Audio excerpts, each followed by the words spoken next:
Hello everyone, welcome back to my channel. आज मैं आपसे अपना आईयूआई का एक्सपीरियंस शेयर करने वाली हूँ। कब हुआ था, क्यों हुआ था, कैसे हुआ था, कितने का हुआ था, ये सब मैं आपसे इस वीडियो में शेयर करने वाली हूँ। तो सबसे पहले तो जब हमारी शादी को 3-4 साल हो गए थे, हमें कंसीव नहीं हो पा रहा था और एक मिसकैरेज भी हो गया था। ये सारी बातें मैंने आपको बता रखी हैं अपने वीडियो में, आप देख सकते हैं। जो मेरी पुरानी वीडियोज़ हैं उनमें आप देख सकते हैं। तो उसके बाद जब कुछ नहीं हो रहा था तो डॉक्टर ने मुझे बोला कि अब आप आईयूआई करवा लीजिए।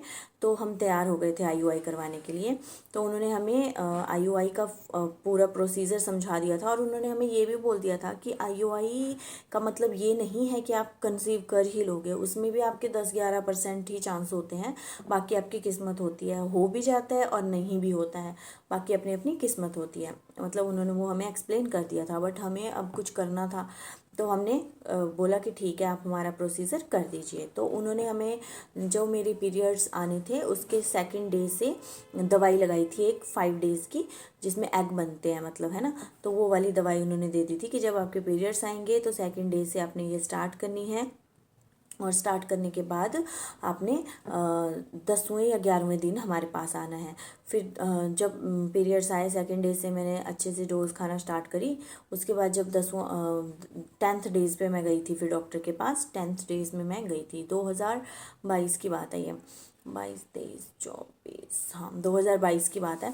तो फिर मैं डॉक्टर के पास गई। फिर उन्होंने मेरी टीवीएस अल्ट्रासाउंड, वो जो फॉलिक्यूलर असेसमेंट होती है, फॉलिक्यूलर साइकिल होती है, इसके बारे में भी मैंने बता रखा है, आप देख सकते हो मेरी वीडियोस पुराने वाली।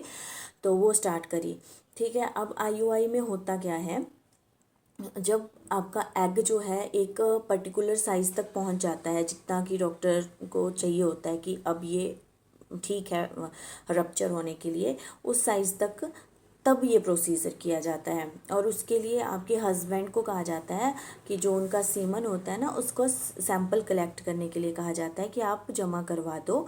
फिर हस्बैंड के सीमन से वो लोग प्योरीफाई, मतलब जो अच्छे अच्छे वो होते हैं ना स्पर्म्स, उनको निकाल लेते हैं। वो भी वो खुद ही करते हैं प्रोसीजर, बस आप हस्बैंड को अपना सैंपल जमा करवाना होता है। फिर उसको निकाल के वो अपने पास रख लेते हैं। फिर नेक्स्ट डे आपको बुलाया जाता है। तो उसके लिए आपको ऐसा कुछ नहीं है कि आपको खाना पीना नहीं है, आप खा पी के आ सकते हो। भूखे पेट रहने की कोई वो नहीं है, बस आपको यूरिन प्रेशर नहीं होना चाहिए, मतलब आपका जो यूट्रस है वो खाली होना चाहिए उस टाइम पे। तो प्रोसीजर होने से 5 मिनट पहले वो आपको बता देते हैं कि अभी आपका प्रोसीजर स्टार्ट होने वाला है, तो आप जो है अपना यूट्रस खाली करके आ सकते हो।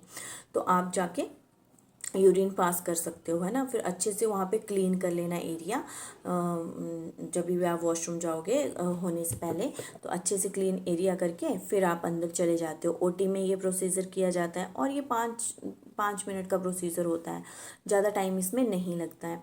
तो वहाँ लेके चले जाते हैं। फिर वहाँ पे जो हेल्पर्स होती हैं, नर्सिस होती हैं, वो उन्होंने पहले ही इंस्ट्रूमेंट तैयार करके रखे होते हैं जिनका यूज़ करना होता है ना। वो तो डॉक्टर ज़्यादा अच्छे से समझते हैं कि कौन कौन से इंस्ट्रूमेंट यूज़ होते हैं। वो अच्छे से उन्होंने बॉयल करके रख दिए होते हैं, दवाई वगैरह सब अरेंज कर दी होती है। अब जो मेन डॉक्टर होते हैं जिन्होंने प्रोसीजर करना होता है, वो तो सेम उसी टाइम पे आते हैं।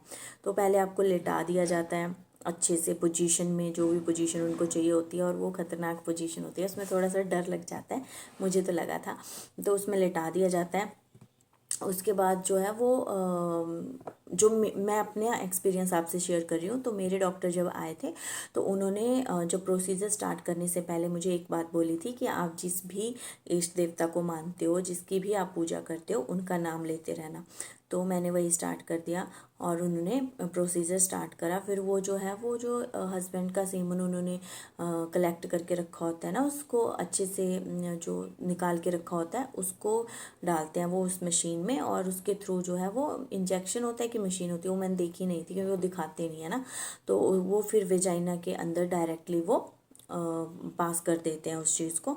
और उसके बाद फिर वो सिर्फ 5 मिनट में, 5 मिनट लगते हैं बस। और उस टाइम थोड़ी सी पेन होती है, मुझे तो हुई थी पेन, उस टाइम हुई थी मुझे।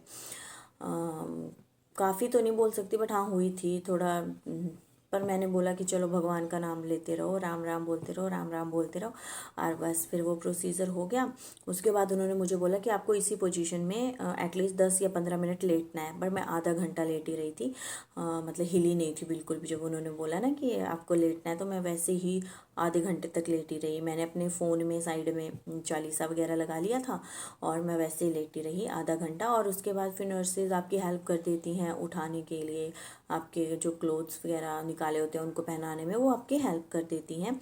उसके बाद फिर आपको वॉशरूम जाना है। वॉशरूम जाके आपको अच्छे से क्लीन कर लेना है ताकि कोई इन्फेक्शन वगैरह ना हो जाए। उसके बाद फिर वो आपको समझाएंगे, आपको बहुत सारी दवाइयाँ भी देते हैं और फिर वेट करते हैं नेक्स्ट पीरियड्स का आने का कि आएंगे तो क्या होगा, नहीं आएंगे तो क्या होगा। अगर नहीं आए तो अच्छी बात है, बट आ गए तो फिर वो आपकी कैंसिल हो जाती है। और उसके बाद कॉस्ट कितनी आई थी, तो जहाँ पे मैंने करवाया था, अब देखो हर जगह का अलग अलग हिसाब होता है ना, तो जहाँ पे मैंने करवाया था वहाँ पे इसकी कॉस्ट मुझे 15,000 थी। 15,000 मेरे लग गए थे प्रोसीजर में, सिर्फ प्रोसीजर में 15,000 लग गए थे। और बाकी दवाइयाँ जो थी वो एक्स्ट्रा ही थी, जो खाने के लिए उन्होंने दवाइयाँ दी उसके बाद वो एक्स्ट्रा थी। बाकी 15,000 मेरा इसमें टोटल खर्चा आया था। तो ये था मेरा आईयूआई का एक्सपीरियंस और क्या क्या हुआ हुआ मेरे साथ और क्या क्या होता है। तो आई होप ये वीडियो आपके लिए इन्फॉर्मेटिव होगी। तो अगर आपको थोड़ी सी भी पसंद आएगी तो इसको एक लाइक कर दीजिएगा और चैनल को सब्सक्राइब कर दीजिएगा। और फिर मैं आपको बताऊंगी कि मैंने 7 साल बाद नेचुरली कैसे कंसीव किया। Thanks for watching.